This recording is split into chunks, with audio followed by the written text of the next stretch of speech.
Uh-oh. Sorry. Teacher, no. Pastor. Okay.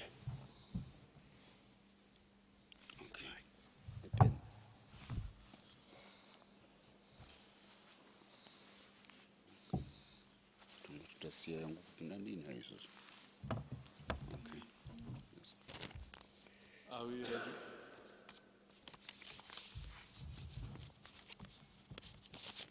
Okay.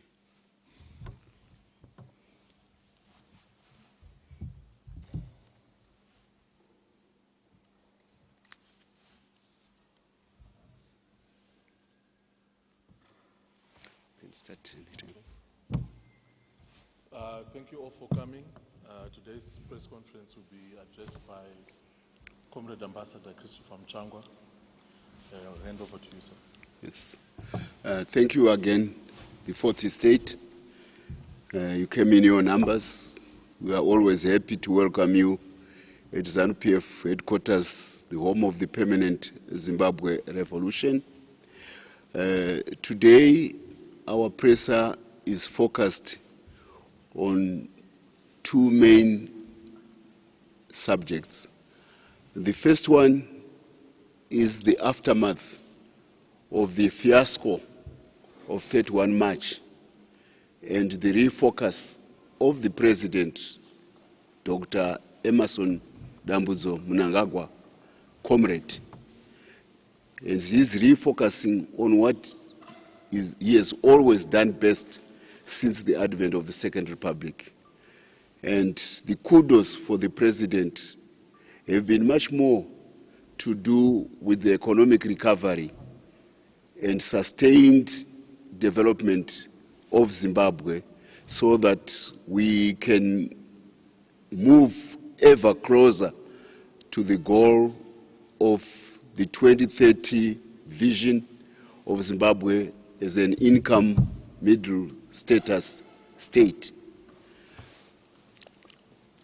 You will recall that 5 years ago, when he came into power, we had queues for fuel in Zimbabwe. You will recall that we also had a begging bowl to the various international development partners, particularly the West, for food. Each year there would be a drought, there would be a deficit. Zimbabwe would be placed among the beneficiaries of global food rescue, with United Nations agencies associated with avoiding famine playing an inordinate role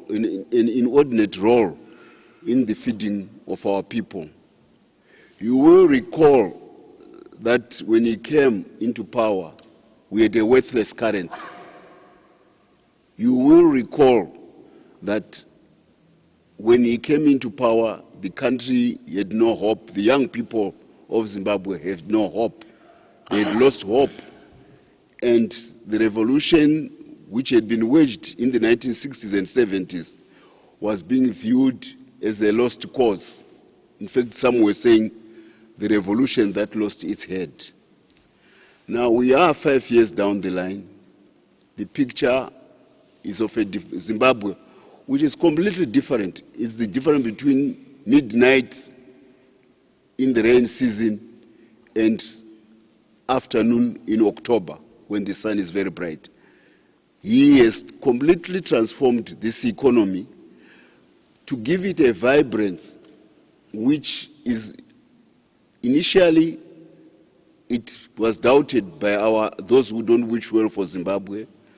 But I can say to you now that even the doubting Thomases have no longer any need to start griping about Zimbabwe's economy, because the success is all there to see, even for them. There's a saying that if you can't beat them, join them. And this is exactly what is now happening with those people who had consigned Zimbabwe to a country which is a failed state, which is there to be rescued under some international UN clause about the duty to protect was being advocated because of abject state failure. That picture has completely changed. We are here where no matter the amount of cars which are being brought into the country, and there are many, we don't have a good public transport system. So Zimbabweans are driving cars. We are even having a situation where the roads are clogged. And sorry to say it, but the accident rate is very high because the capacity of the roads to accommodate the cars is being exceeded. But on the other hand, we cannot doubt that this arrival of a middle-class Zimbabwean society is a good thing. It shows that the economy of Zimbabwe is pumping on a self-sustaining role. There is a new middle class which has emerged in Zimbabwe. Every house is owned.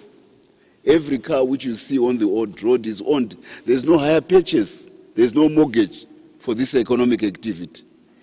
And we have a vibrant SME economy which contributes 70%, up to 70% of the national GDP.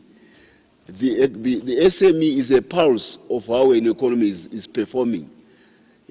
But we are also getting to a situation where even formal employment, 7 a.m. to 5 a.m., 5 days a week, is becoming the norm, because the towns which are emerging and the towns which are reviving are a testament to the fact that the economy is on the mend.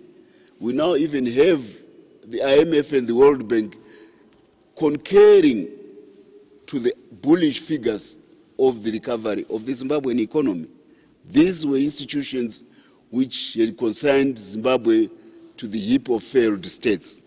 So it's a pum-pum to the performance of our president and his focus on economic recovery and the quest for prosperity is the only way to fulfill the sacrifices of the generation of the 1960s and 70s. He is not losing sight of the ball. He is keeping his eyes on the side of his sight on the ball, understandably so, being one of the surviving pioneer recruits of the nascent Zimbabwean state as we developed our own capacity, military capacity, to confront the enemy, to win, and eventually to defend Zimbabwe. He has traveled that journey in every aspect, our current president. So his institutional memory of what was aspired for by that generation is pregnant. It's full of the idealism which made so many young people sacrifice their life because they knew that if we fight for our country, we shall prosper. And he is living to fulfill that aspect of prosperity as a homage to the sacrifices of the 1960s and 70s, of which he was a participant, of which he continues to champion. I am saying this because there are all sorts of detractors who talk about fiction of the economy. They have no statistics to prove that the economy is not doing well, except ad hominem attacks on our president. When I say ad hominem, these are personalized attacks about the president. When you begin to say, I don't like somebody because he's fat, I don't like somebody because he has got he limps in his leg, the attacks against the president are coming from people who have personalized politics. They have nothing but a reckless, unfulfilled ambition for power, which in a democratic state they cannot satisfy because the voter is basically happy with what the president has done.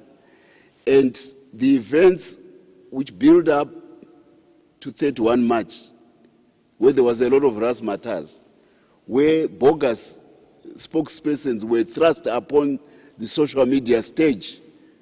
I'm glad Blessing is here, Blessed is here, where, you were given the impression that something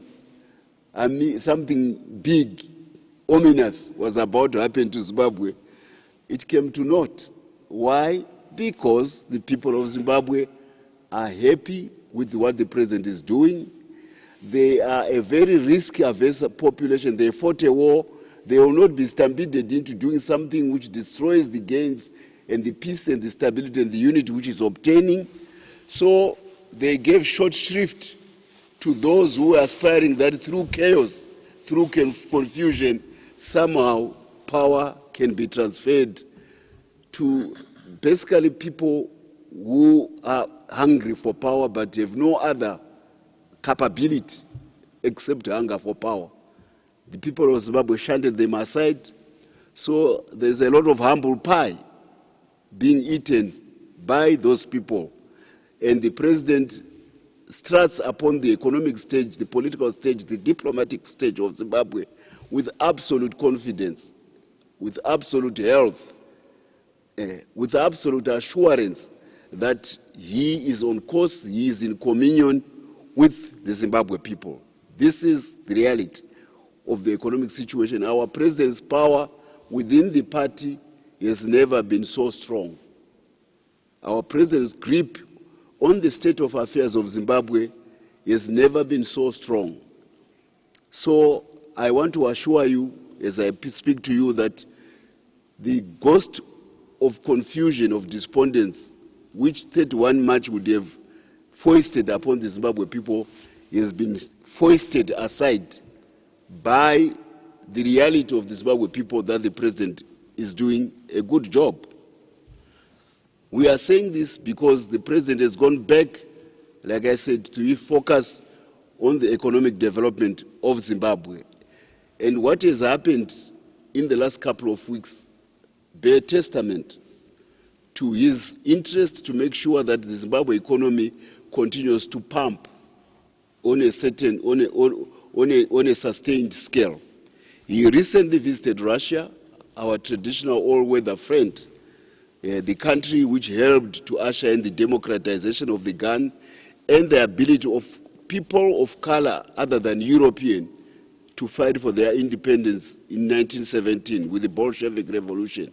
The Chinese, the Vietnamese, the Koreans, the Cubans, the Algerians, and later on the Africans in Southern Africa, they all equalized the power of asymmetrical warfare with the West by mastering the gun, and with a diaspora of young people in Zimbabwe in the 1960s and 70s, going all over friendly countries in Eastern Europe, in the Caribbean, and in Africa, and in China, to train to master modern weapons. This is the story of our relationship with Russia. But now it's about economic cooperation, and Russia is a country which has been under sanctions, but has been able to prove that it can support its economy even during a war. We have very good relationships which we are forging now with Russia. You know that Zimbabwe is the fourth largest diamond producer in the world. The biggest company producing diamonds, mining diamonds in the world is Russian. It is in this country, and we expect that among the bevy of minerals which are making Zimbabwe, that our currency continues to be sustained by a robust economy, are open for business. From Russia, he went to Belarus. This is a country which broke the sanctions